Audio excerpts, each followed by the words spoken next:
It's the largest home furnishing store in the world. In Omaha, which only has a SMSA of 650,000 people. It's on 72 acres. It does $325 million in one location, which happens to be $500 for every man, woman, and child in the SMSA, but it draws from beyond that.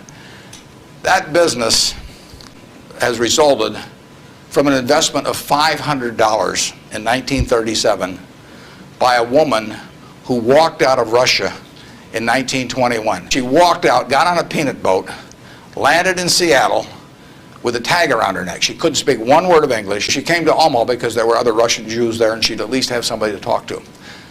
Her little girl started school, Frances. Frances would come home at night and teach her mother the words she learned in school that day.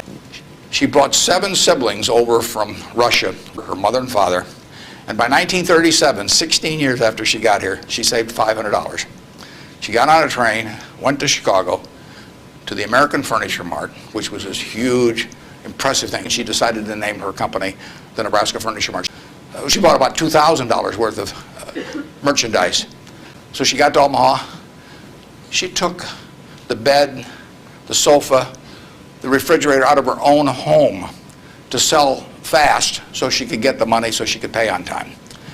She took that business and built it from that start. No one would sell to her. She went into court 4 times because they tried to, the carpet manufacturers tried to keep her from selling at a discount, and she went into court and told the judge, because she figured out ways to buy this stuff in various nefarious ways from had other people buy it for her, and she said, look, I pay $3 a yard for this carpet. Brandeis sells it for $6.98. She says, I sell it for $3.98. Just tell me, Judge, how much you want me to rob people. She defended herself. Papers wrote it up. The judge bought carpet from her the next day. I mean, it was marvelous.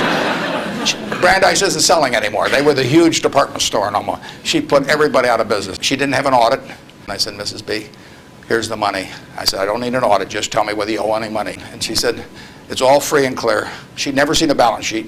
She didn't know what accounting terms meant, but she understood the nature of the business. I told her, I said, I'd rather have your word, you know, than an audit. And she worked till she was 103. She died at 104. But the punchline is, she couldn't read or write. This woman could not read or write. If you told her this room was 68 feet by 43, she would tell you how many square yards it was like that. She never went to school a day in her life. She would tell you how much that was at $5.98 a yard. She'd add the tax. She'd knock off something because she liked your looks. And that would be it. You can't beat that, you know. And you can't replicate that at General Motors. You can't institutionalize that.